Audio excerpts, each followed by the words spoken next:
Welcome to Many Happy Returns, where we aim to make you a better investor. I'm Roman. And I'm Michael. 1 in 5 couples identify money as their greatest relationship challenge. And when it comes to investing, 40% of couples disagree on how much risk to take. But with honesty and humility, investing together can be rewarding. And not just in terms of money. I want to know how best to grow wealth with our partners and strategies to minimise disagreements along the way. And in today's dumb question of the week, if everything goes wrong and you get divorced, would you rather have the pension or the property? Okay, let's get into it. So most of the time on this podcast, Roman, we're working under the assumption that there's one decision maker when it comes to investing, and that's me, right? I'm the king of my kingdom. I can do whatever I want with my money. But in reality, most people are investing as part of a couple. It's more of a team sport than an individual sport, isn't it? Yeah, that's certainly true. And when I speak to people during coaching sessions, they often choose to have their partner present, sometimes a baby as well, which is always kind of cute. I do like it when both partners are present because then you get a more balanced view of their goals. But it's difficult, isn't it, when you're first starting a relationship to kick things off with questions about what's your risk appetite? That's not a first date question, is it? Or at least if it is, it's not about finances. But I mean, that would be such a kind of turn off, wouldn't it? Or what percentage of your salary do you save? For most people, that's a turn off. I imagine that would be exactly what you want to hear on a first date, Roman. Well, surprisingly, no. I mean, there comes a point in a relationship, now where that point is a judgment call, when you have to be more open and more honest and sort of try and reconcile two people who have different levels of knowledge when it comes to finances and investing, maybe different levels of interest on it, as well as the attitudes to risk and time horizons and things like that. But probably if you had to identify the biggest causes of dispute in relationships, I suspect that money would be one of the top reasons why people fall out because of these difficult things to discuss. People often talk to me because they can't discuss these things with their family. And so, I had one conversation with a guy who was hiding in his car. And so he didn't want his wife to hear what we were saying. That was great. I love that guy. I mean, it doesn't sound the best approach to a relationship to me. Well, look, I mean, at a certain point, you kind of know the relationship is fraught. So you're probably thinking this is not gonna last. So at that point, maybe you start to mentally disassociate yourself anyway. Okay, interesting way to start our Valentine's Day special, Roman. But it's funny that, this is just not a romantic topic. It's not something which is even considered to be interesting by most people. And it's probably the last thing they consider when they start to enter into a relationship with someone. Yeah, so it's not romantic, but I guess at some point it does become necessary to have that conversation. I mean, how do you think about it when there's a relationship and the people in it, for example, have wildly different levels of knowledge and experience when it comes to investing? Because that can't be easy. Well, I always say that whenever you make a plan, you should involve both parties. And if there's more than 2 parties, then, include everyone that's affected, often the children as well, if they're kind of grown-up children. Do you often talk to polyamorous couples? No, seldom. Quite a few gay couples, which I kind of like because that's a much more interesting dynamic in terms of how they split up the decisions between one another. Usually there's still one partner that kind of dominates in the financial decisions because of interest or salary or whatever. And that's true across all types of couples, right? Not just heterosexual couples. Yeah, and when I speak to men and women, it's usually the man that dominates the conversation. Still, even now. Yeah. Not always. I mean, often the woman has a very high salary, larger than her husband's, and she kind of has more of an input, in fact, than her husband, if that's the case. But generally what I see is that the man's doing all the talking. Yeah, I can believe that. That does sound like us, doesn't it? Chatting a lot of nonsense. But the kind of comments the women make are really interesting because they're often quite insightful and often display a level of knowledge which is comparable with the man. So, you just have to navigate that cautiously. I'll put it that way. There's some interesting stats, Roman, that women, on average, are better investors than men. Have you seen this? Yeah, and I always say that during the calls. I always say, well, in fact, you should be listening more to what she's saying because women generally have a better approach to investing. For starters, they don't trade too much. And that's the biggest predictor of whether people underperform. If you trade more, you make less. That's a very strong correlation that people notice in the data. Yeah, there was a study by Neil Stewart, who's a professor of behavioral science. And yeah, he found that on average, women trade 9 times a year, whereas men trade 13 times a year. So that can explain a lot of the difference. He found that women outperform men in the UK by 1.8% per year. That's massive. That is massive, yeah. Because all you have to do really is nothing. I mean, that's all you have to do. But I think men have a different mindset when it comes to investing. Firstly, I noticed this also when I was tutoring physics and maths, which is that the boys were much more confident, but not more capable. Yeah. If you know what I mean. So they think they'd know the answer, but they may not. Whereas the girls would be much more modest about it, but equally capable with maths or physics. So I see that in the investing world as well. And Fidelity Investments did a study in the US, which showed, again, an outperformance by women versus men in investing. But it was slightly smaller. It was like 0.4% per year, which sounds small, but if you compound that over a long time, again, it makes a huge difference. And I think there were other studies that were done there was a Finnish study, which is one I've quoted in the past as well, which found the same thing. So I think the mismatch between engagement in investment between women and men is something that deeply worries me. But I do think it's a cultural difference. There's nothing which should make women less willing to invest. And also, I think their attitude to risk is different to men, which makes them perceive equity, stocks, to be more risky than normal savings, as cash, for example. Yeah. And of course, the terrible thing is that they'll underperform if they invest in cash, whereas if they invest in equity, they'll get much better returns long term. Because that's the thing when you look at the data. Yes, women who are investing seem to be outperforming men who are investing, but quite a lot fewer women invest than men. So there was a study by BNY Mellon, which said that 45% of women viewed the stock market as too risky for them. And if we look at the statistics in the UK, there was a study by Capital.com, which showed that 29% of female respondents in their survey have traded equity online, compared to 47% of men. And that difference would make a huge performance difference over the long term. Yeah, and it's one of the reasons why there's a so-called pensions gap with a lot of women having underinvested for their retirement. So I think if you have a more equal footing all the way along, from the first day of the relationship all the way through, you won't have to sort out all these difficult problems later on in life. I think the sooner you sort it out, the better. But it's such a difficult conversation to have, and people aren't comfortable talking about money. It's still a real taboo subject. Absolutely. And you mentioned earlier how there's often a different attitude to risk. It may be that the woman has more risk awareness or risk aversion, but not necessarily. So how do you reconcile in a relationship where one partner wants to take more risk with the investments than the other? Because we mentioned in the introduction, actually, that 40% of couples disagree on how much risk to take. So it's a problem a lot of people are facing. And I think ultimately you've got to be able to press the veto button on any investment. Both members of the relationship have to be able to do that. So if the husband suddenly says, look, I'm going to put £100,000 into crypto, and the partner doesn't agree with it, they should be able to veto that decision. But also the planning aspect of it, they should both sit around a table and say, look, this is what our goals are. This is how we're likely to get there. And I think the other key thing is understanding this long-term difference in return between stocks and bonds and cash. That's the most important thing to understand, because over the long term, the risk is that you don't take enough risk and that you don't have enough stocks in your portfolio. That has to be understood by everyone. And that should be part of everybody's financial education, but isn't. Yeah, I think the thing to really consider when you're discussing different attitudes to risk is that different attitude to risk for a good reason? Like, do you have different time horizons? If you've got a longer one, then you should be more comfortable taking higher levels of risk. Or are there different levels of income, which means that, if you've got much more income than you're spending annually, then yeah, maybe you're comfortable taking more levels of risk. Or is that difference in risk appetite for a less justifiable reason? Something like, you've got different levels of knowledge and someone is scared of the stock market, like you say.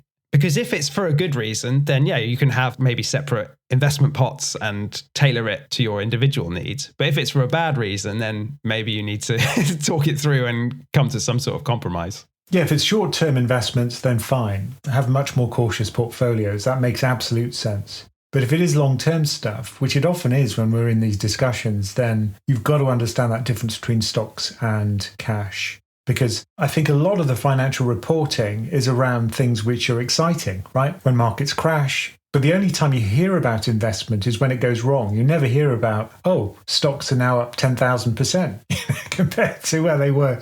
Well, you do hear those stories, but it's generally about the lottery ticket investments. It's about crypto being up massively or Tesla stock being up massively, rather than, the broad markets crawled up hugely over the last 10 years. Again, because of the focus of journalists, which is to very much focus on what's exciting rather than what works most of the time, which is probably much more useful, but which is never discussed.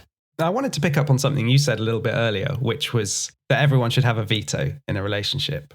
Now, I don't know if that's the best way of seeing it, like this kind of double tick approach to investment, where if you want to buy an investment, you both have to sign off. If you want to sell it, you've got to both sign off. Because if no one has the casting vote, then is it not just going to cause sort of a paralysis? Certainly in business, right? You don't want a contract where no one can say, I'm actually going to make this decision. Well, often the way I approach it is to say, have an agreement before things happen. So if equity markets sell off 50%, you both agree you're not going to sell.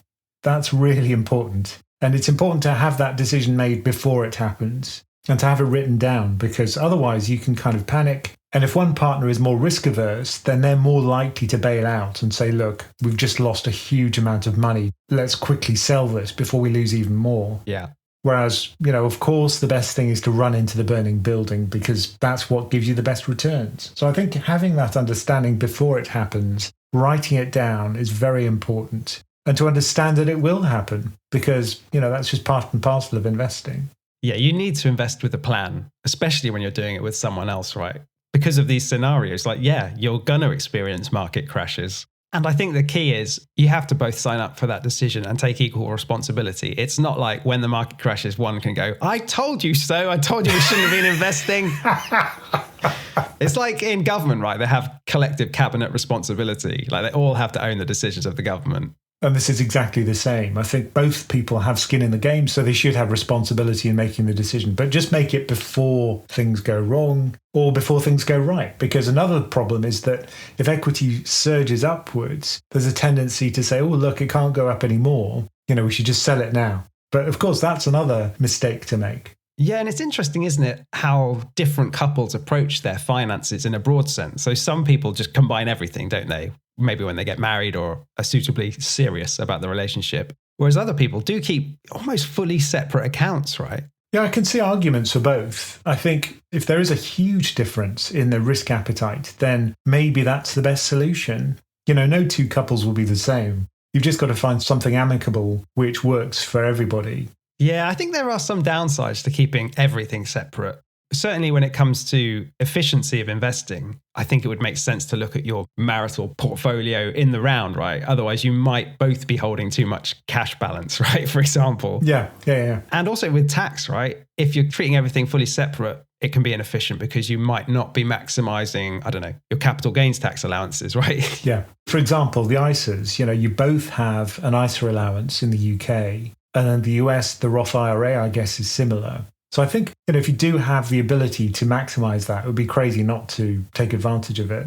Especially when one partner is earning significantly more than the other, it makes much more sense from a tax point of view to be paying into the higher earning partner's pension, right? Because you get tax relief at their marginal tax rate. And also another reason why I think it's good for both partners to be involved in the decision-making process all the way through their lives is that, sadly, if one partner passes away, then the other partner knows exactly what the state of play is. They don't inherit this incredibly complex set of financial positions which they have to somehow manage without any inkling about how to do it. Yeah. And the final point I think that maybe counts against having fully separate accounts is that let's say one person is super risk averse and one person likes to take risk. And we've been in a big bull market, and then they end up with vastly different levels of wealth. How are you going to go on joint holidays when someone's a multimillionaire and the other one just isn't anywhere close to that, right? If you're just treating it as two individuals, it doesn't seem to make sense. I'm not sure how many people do that, but apparently quite a lot. So I read that more than half of couples in the US have at least some separate financial accounts. And in fact, 23% keep everything completely separated between the two in a marriage. It seems odd to me, but maybe it's just more common than I'm used to. Now, however you come to this kind of compromise between everything being managed individually or everything jointly, the important thing is to be absolutely honest about what you've got and what you're doing. Yeah, definitely. I mean, if you're keeping financial secrets from each other, I think it's never going to end well. There was an interesting study by creditcards.com in the US, which showed that apparently 1/3 of Americans admit they have financially cheated on their partner. I mean, what does financial cheating involve here? So the stats apparently show that 15% of people admit spending more than their partner would be okay with. 9% of people hold secret debt from their partner. 9% of people have a secret credit card. 8% of people have a secret checking account, and 8% of people have a secret savings account. And altogether, 1/3 of Americans are not being fully honest with their partner about their finances. What do you make of that? How would you keep it secret? I mean, if you're going to get bills through the post, you'd have to kind of, squirrel them away and say, oh, don't worry about that. Roman, once again, I need to remind you, it's not the 1980s and we have paperless bank accounts these days. But, I think that's really odd, to think that you could get away with it. Maybe if they do keep everything separate, you could keep it secret. But if you have joint accounts, you're going to see this stuff coming out. Well, that's the point, isn't it? Some people don't like joint accounts because, I don't know, maybe they feel embarrassed about financial decisions they've made in the past. Because it can be a hard conversation, right? If you've lost a load of money in the past, maybe your partner won't trust you going forward so much. Or, you want to spend on things that your partner wouldn't be comfortable with. That probably happens in a lot of marriages. And maybe if you're not confident about the long-term future, you're trying to hide money, which, the courts are going to frown upon if it comes to divorce. But some people, I guess, get away with it. If they find it, Michael. Yeah, if they find those paper statements, Roman. I can't find them myself, so good luck with that. I mean, like you said, however you approach your finances, there's no right or wrong way. You've got to do whatever suits you as a couple. But I think you do need a process where you are honest and you review everything. I don't know, it could be monthly, say, and you compare your spreadsheets or your investments, how they're performing. And also look to see where you are relative to your goals, because that's the key thing. Have targets, have financial goals, and then just assess where you are relative to those. But that's true whether you're in a relationship or not. Yeah, and it's interesting when it comes to financial goals within a relationship. So Fidelity did a study in 2021, and they found that 48% of couples disagree on the age they plan to retire. 51% disagree on how much savings are needed to reach their retirement. As we said, 40% of couples disagree on how much risk to take with their investments. And I found it funny that 34% of people disagree on whether they are themselves savers or spenders. You'd have thought you'd know that. But here's the real kicker. Most people say they're savvier than their partner when it comes to investing. 53% of people say they're the better one in the relationship. It reminds me of the stat that when Americans were asked to rank their driving skills, 93% say they're better than average. That's a universal thing. Yeah, no, it is. Everyone thinks they're above average. Yeah. I mean, I wonder with all these disagreements within relationships about finances, I mean, could I suggest that maybe people haven't chosen the right partner? Or is a relationship not just about money, Roman? What are you going to tell me? It is a bit random, isn't it? The choice of partner. It's not a rational process. It should be, but it's not, given its importance. But you never sit down and think, what are the pros and cons of this relationship? You fall for someone, you enter a relationship, and then it either works out or it doesn't. That's usually the way it happens. But it is probably the biggest decision we make, well, one of them in our lives at least. I know Warren Buffett had some quotes which said, you want to associate with people who are the kind of person you'd like to be, and you'll move in that direction. And the most important person by far in that respect is your spouse. He says, marry the right person. I'm serious about that. It will make more difference in your life. It will change your aspirations, all kinds of things. Once again, I think Buffett's nailed it. I mean, it sounds cold in a way, but I think it's pretty important that you really shouldn't marry someone who's financially irresponsible. But the thing is, you don't usually find out until it's too late. You go down the romance route and everything's exciting, and you don't really think about the finances until it's far too late. I think with online dating now, you've got more chance of filtering based on certain criteria. But usually it's physical appearance. It's not to do with finance or anything like that. Yeah, the Tinder profiles should all come with their sort of ISA balance, shouldn't they? Whereas mine was all about apples. Apples? Yeah, I ranked which apples I like best. What app were you on? Tinder. You were on Tinder with your apple ranking? Yeah. I mean, clearly Worcester's would come out on top. And that's been a big bone of contention in my relationship with Laura. But it makes my profile stand out. That was the important thing. But I think, you're not going to put the financial stuff in there, but maybe you should. Maybe this should be part of the kind of ranking system in one of these online dating apps. I mean, clearly at that early stage, it's ridiculous, right, to talk about finances in any sort of depth. But as it gets more serious, there's things I think you need to know, however you go about getting that information and agreeing on attitudes towards finances. So yeah, it's important to know, are you a saver or a spender? Because I think that's probably at the heart of a lot of these disagreements about money, is that one person feels they're making the money and the other person is spending it. That certainly chimes true when I think about previous discussions I've had. Yeah. I mean, I guess there's two different ways of looking at it. Firstly, you've got to understand each other's goals, right? Yeah. Life goals and how that applies to their finances and how they're going to meet those financial goals. But then there's the second question of, if they've got bad spending habits or bad investing habits, maybe it's because they've not aligned them well with their goals. Like, you might have aligned goals and then it's just a case of getting the behavior right. But if you've got underlying it all very, very different goals, then it's probably almost impossible to reconcile. Or no goals. That's what I often hear. I say to people, so why are you doing this? Why are you investing? And there's silence. They don't think, I'm investing because I'm trying to do this or that. Some people are absolutely laser focused on achieving a certain thing by a certain time, but other people don't have a goal at all. Yeah, I mean, I think that's how I came to investing to begin with, right? I was earning reasonable money at some point, and I'm definitely a saver rather than a spender. I don't like buying stuff, right? I don't like clutter around for a start. So I just had the excess money. I was like, well, what do I do with it? Therefore, I became an investor. And then the goals came later. And that's often the way. I don't think people have goals often. Okay, we might not have defined goals, but maybe we're working from some kind of budget. And if we're thinking about, how should we combine our finances? Maybe that's the place to start. But you're right. I think the best way to approach it, the most tactful way to approach it, is to have a budget, a joint budget between you and your partner.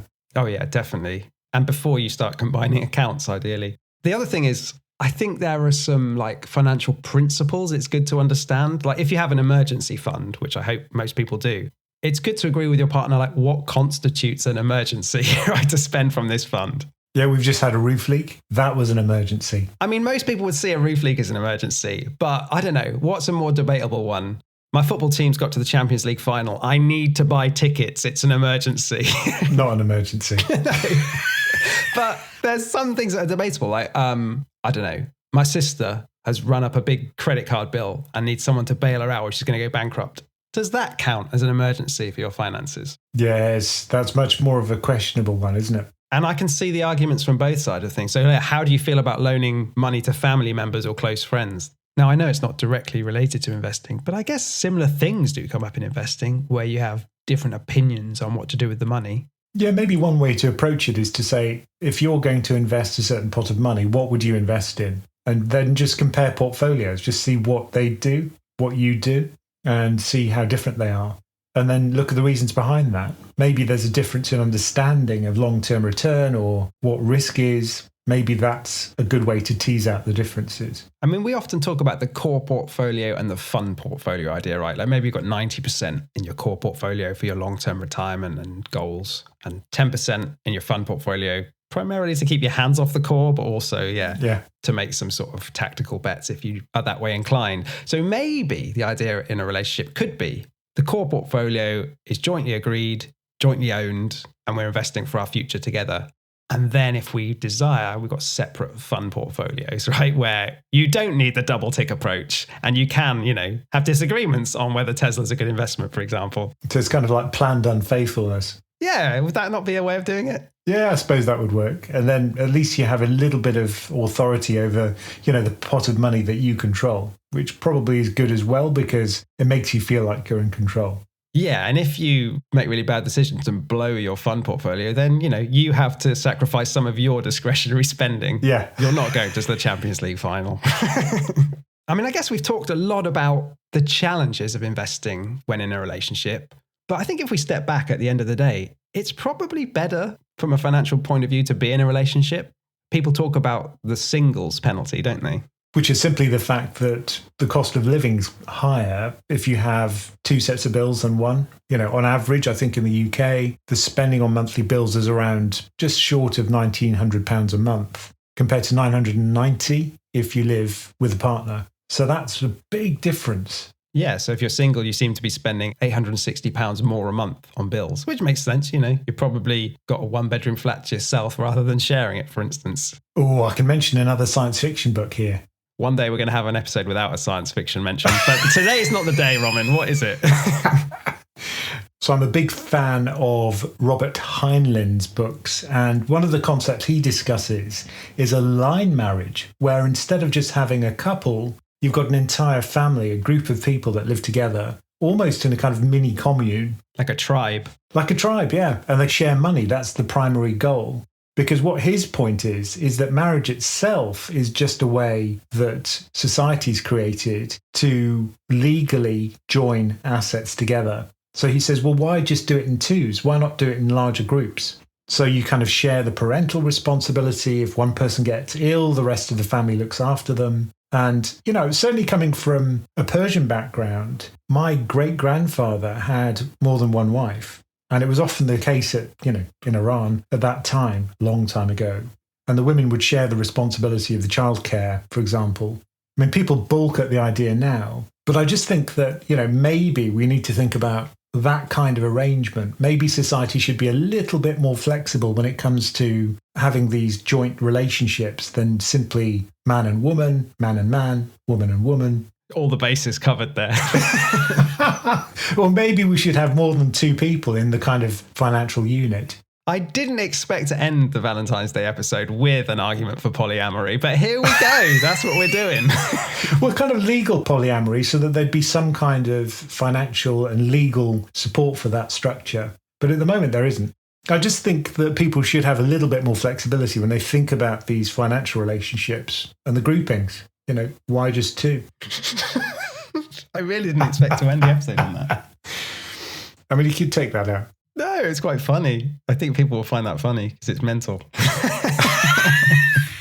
Anyway, the book, if you want to read about that, is called The Moon is a Harsh Mistress.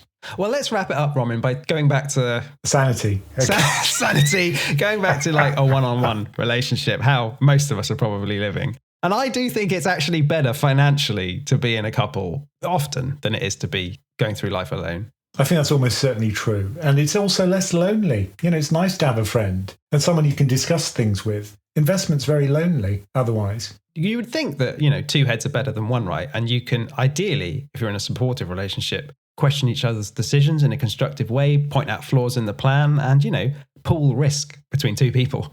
And have someone to blame. I think that's very important. Do you get blamed a lot? Yeah. My rebuttal is usually, it wasn't a recommendation. But interestingly, from this fidelity study again, only 57% of couples in America say they make retirement and long-term investing decisions jointly.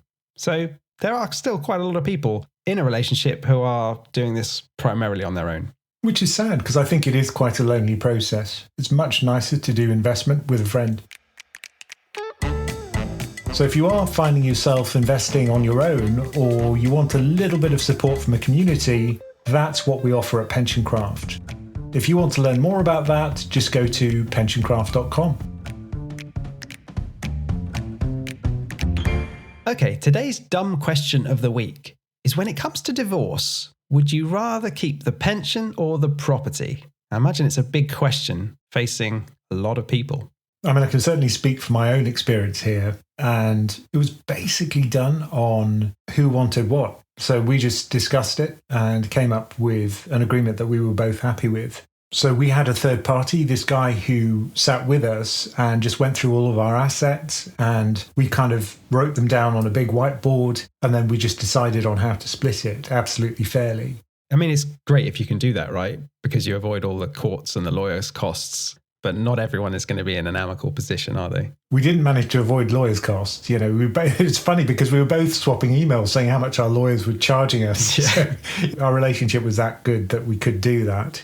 But yeah, I mean, my parents, it was exactly the opposite. Big law courts, they lost almost everything, paid huge amounts of lawyers' fees. So I think really it depends on how amicable the split up is. I mean, the way this typically seems to play out from everything you read is that in a heterosexual marriage, the woman will typically keep the house. Maybe there's children involved as well, so there's some stability there if they're staying with the wife. and the man will often keep the pension. So it's interesting that in the UK, it seems that according to family law court data, only around 15% of divorces result in the splitting of pension rights. That seems low, doesn't it? Because you'd think that pensions are going to be so valuable to the future financial health of that couple that's going through a divorce. Particularly if the man is earning a lot more than the woman in the relationship, because then, the pension's going to be a much bigger proportion of the overall family assets. And in terms of which would you rather have, well, maybe from a lifestyle point of view, the house looks particularly appealing. But then we've talked before about how there's a lot of costs that comes with owning a house, which doesn't come with owning a pension. The pension will presumably compound faster than house prices. And it's often the case that the wife will end up with the children, which is also a considerable cost. Obviously, the husband has to support her. Usually the law court will ensure that's the case. And we're talking about husband and wife in this way that's quite typical. It's obviously not always that way. Sometimes the woman will be the higher earner and have a bigger pension. But, typically it seems to be this way around. But I think the best way to approach this is what our mediator did with us, which is to write down the value of all your assets. Now, the complication here is that you don't know how much your assets are worth in a pension because you have to get a valuation. Now, that itself often requires a financial advisor to charge you something like £2,000 or something like that to work out what it's worth, which is tricky, right? Because it's difficult to have something which is uncertain. But is a defined contribution pension not just mark to market, or are they trying to work out the future potential value of it? What's the complication? The complication is that the valuation changes day to day, for starters. But that's the other point, which is you also have to kind of project the value into the future. And that's very difficult with a pension because equity returns are uncertain. But on average, they're higher than they would be for property, usually. And also, when it comes to the property, you presumably, if you're not selling the property in the divorce, want to get an objective valuation there, which, I don't know, can you rely on a valuation when you're not going to market? Yeah, and that was another problem, which is that, we were worried that the house prices would fall and, that value that we thought it was worth wouldn't be realisable. I mean, if you're doing it perfectly fairly, the obvious thing to do would be the pension gets split in half. The house gets split in half. Oh, no, you can't do that, right? The kids get split in half. You can't do that. So it's like you can't do it equitably, easily. And if you want to even do pension sharing, I know you have to go through the courts, right? You can't just make that decision yourself. But I think there is a lot of concern that often the woman comes away with the house but no pension. And the man's then in a position where he can buy another house at some point if he's earning a good salary. Because there's still this big divide in salaries between men and women. And if it is the choice of the woman to not take so much time on her career as the man through the early stages of the relationship, well, she'll probably end up with a lower salary than the man as a result of that. So I think this is all part of the cultural problem, which is the splitting of the parenting between the man and the woman, but also the salary divide between men and women. And there are also other things to consider. So we've talked about how, on average, women seem to be more risk averse when it comes to their investments. And also, they have a longer life expectancy, right? So the years which they're going to be trying to live off their pension pot will often be longer than the man's, and they have smaller pension pots on average. So it's like the worst of both worlds. Well, maybe having a longer life expectancy isn't the worst situation, right? You'd rather have a longer life expectancy, but you'd need a bit more money for that, right? Yeah.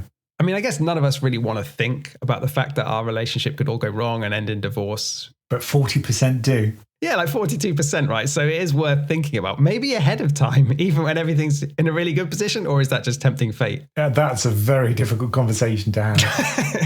But if you're going into a marriage, say, where there's vastly different levels of wealth between you, that can be tricky. Yeah, I think that's when it would be much more likely that you would have some kind of agreement up front. Yeah, because there's this concept, isn't there, of the marital assets, like often the money and the assets you have before you enter a marriage are kind of treated a bit differently and won't necessarily get shared. But I think this understanding about the value of houses versus pensions, there's just the UK obsession with housing and thinking that it's the best thing ever, whereas in fact the pension's just very valuable. So all I'd say is, just be aware of that distinction. So I think often if it does get acrimonious, whoever comes away with the house is probably thinking, woohoo, I won, I got the house.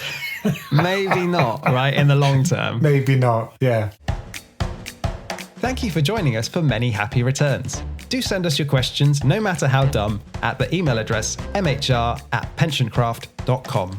And do remember to check out PensionCraft.com for all the information about our membership and investment coaching options. Many Happy Returns is a PensionCraft production, co-hosted and executive produced by Roman Nakiza and Michael Pugh. This podcast is for informational and entertainment purposes and is not financial advice. We do not provide recommendations or endorse any decision to buy, sell, or hold any security. We cannot be held responsible for any actions listeners may take, and investors are encouraged to seek independent financial advice.